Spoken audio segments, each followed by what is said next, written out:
In this video, we are going to discuss the use of the motility auger in the motility test.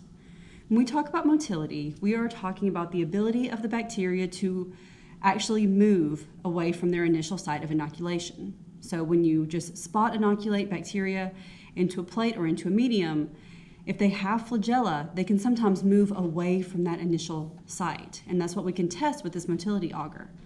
Motility auger is actually much in composition like nutrient auger. It has various vitamins and nutrients and all the things that bacteria need to grow. It's not selective in any way. Everything can grow on on motility auger.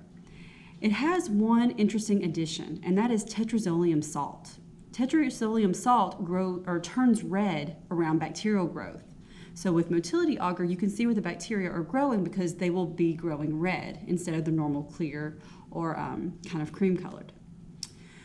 The other thing that's different about motility auger is that instead of being made with the normal percentage of agarose or agar that we use in motility or in nutrient, we use a lower percentage, which makes the medium more a little bit looser and easier for the organisms to move through.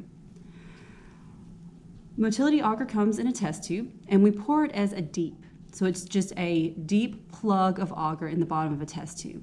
And we actually inoculate our motility augers using an inoculating needle instead of an inoculating loop. This is just like inoculating loop, except for it lacks the looped end. Instead, it's just straight. And you use it in the same way. You incinerate it the same way and you just pick up bacteria with the end of the needle. When you inoculate motility auger, you just want to go straight down all the way to the bottom and then straight back up, following the same path that you went in with. This is to restrict the path of the bacteria so that they are taking up less space.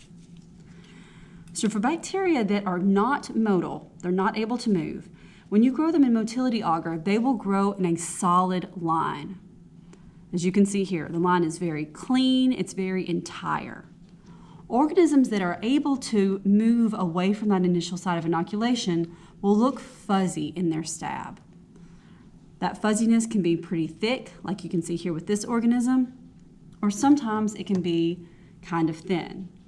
But if you can see that haziness around that site of inoculation, that tells you that that organism is motile. You can see a non-motile organism as opposed to one that is slightly motile.